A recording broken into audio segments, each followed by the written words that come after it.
Right, welcome back. And to highlight the inauguration of the Prime Minister to the Digital Industrialization Center at the Arab Organization for Industrialization, we have with us over the phone Mr. Abdullatif Wahba, journalist.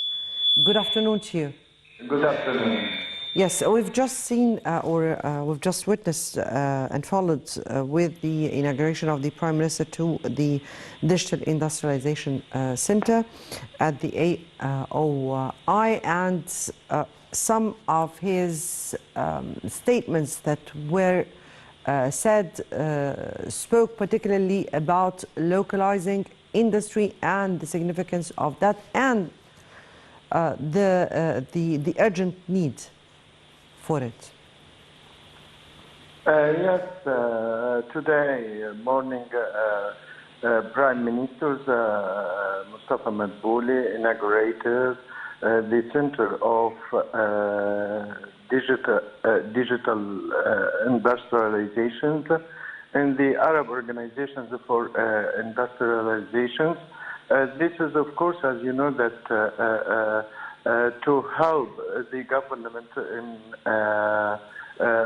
in securing some machines that they imported before from the European markets and other international markets.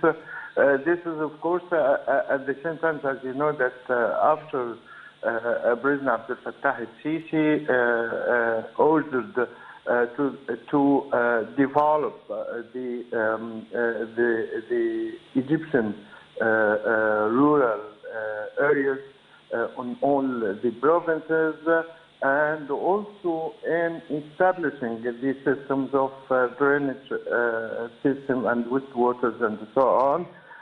As you know, that this depends upon some fabrications, especially in the water pumping machines and so on. So they imported during the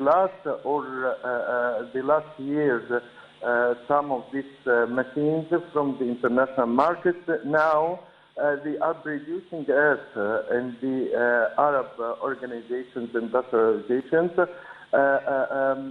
This is, of course, as Prime Minister mentioned, that well secure for Egypt the foreign currency they allocated to import these machines and the water pumps from outside. This, as you know, at the same time, the Egyptian need for these machines is about 2,000 machines or 2,000 pump waters machines in a year. But now they can produce it, according to Prime Minister, about 200 machines, water pump machines per month. And this is, of course, important for developing the local industrializations also in Egypt. And at the same time, as you know, that Prime Minister, according to his words after the inaugurations, said that the government aimed to empower the local industries, and at the same time to encourage the investors, even the Arab Egyptians and the foreign investors, to work and to increase their investment in Egypt. The government during the last weeks approved what's called the golden license for the investors to establish and to increase their investment in Egypt, especially after the government committed to provide them with the land they required to establish their industries and to legalize their work in Egypt according to this golden license. Yes, indeed, the Prime Minister said that there has been 8 golden licenses that have been ratified and will be submitted or presented in a weekly way. If we speak about what you said respectively here, encouraging local industry and localizing our industry, and this has been put at the forefront of the priority, particularly as the Prime Minister here said after the world crisis that occurred.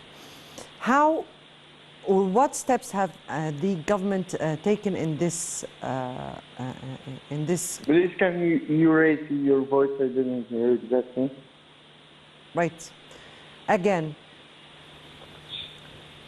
what are the steps taken by the government so as to encourage the local industry and localize our industry, which has been put at the forefront by the directives of the President, and especially in light of the world crisis and developments?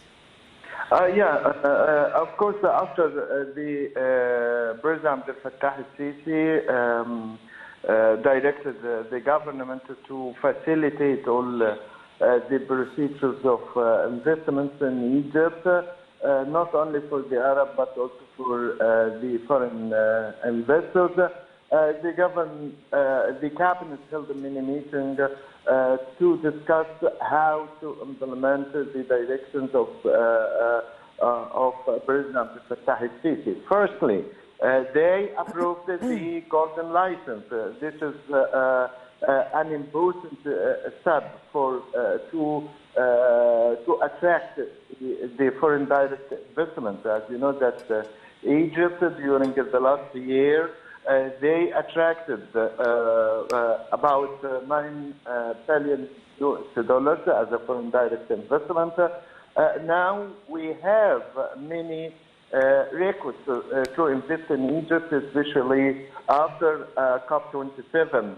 As you know that many international companies from Europe and different parts of the world, they asked to implement or to invest in green hydrogen, for example, and we have offered about for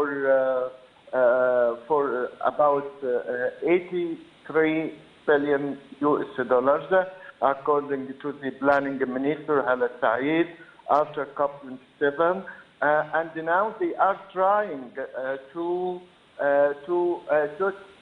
take the first step to give the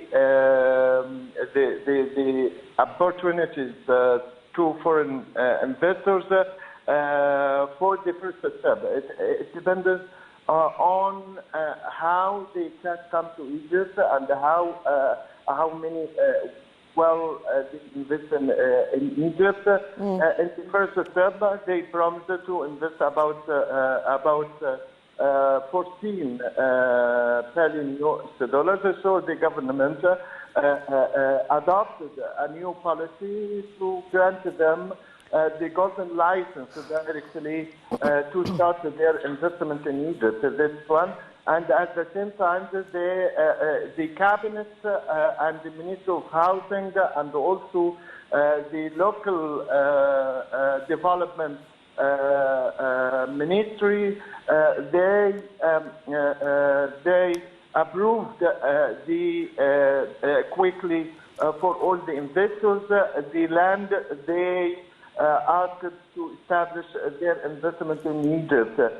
This is another step, and at the same time, as you know, that Egypt during the current situations, after approving the IMF fund deal with Egypt, $3 billion US, I think it will be incentives for the foreign institutions, for foreign investors to increase their investment in Egypt, especially as you know that approving the 3 billion. Yes, yes, Mr. Abdullatif, we're speaking just about the inauguration, not the Egyptian economy at large. And indeed, the inauguration of today shows how the government is really seeking to put industry in the forefront.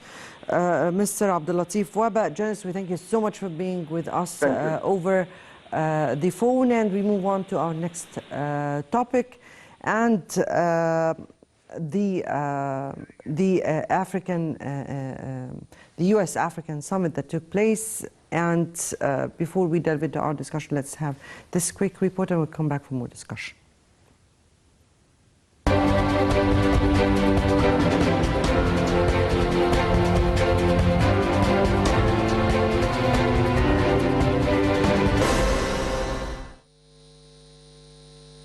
President Abdullatif al-Sisi asserted that a settlement for the Palestinian cause would represent a huge step in the history of the Middle East and completely change the region's critical reality. President al-Sisi made the statement during a meeting with leaders of American Jews organizations. The president wished a new stage of peace, cooperation, development, and peaceful coexistence.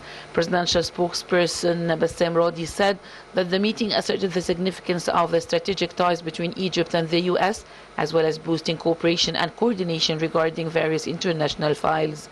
For their part, leaders of American Jews organizations expressed appreciation for Egypt's efforts in boosting peace principles in the region under the leadership of President al-Sisi. Also, during his visit to Washington to attend the U.S.-Africa Summit, President Sisi met with head of the Libyan Presidential Council, Mohammed El-Menfi, on the sidelines of the U.S.-Africa Leaders Summit in Washington. During the meeting, President Sisi retreated Egypt's support for the Libyan Presidential Council and its efforts to end the current crisis in Libya.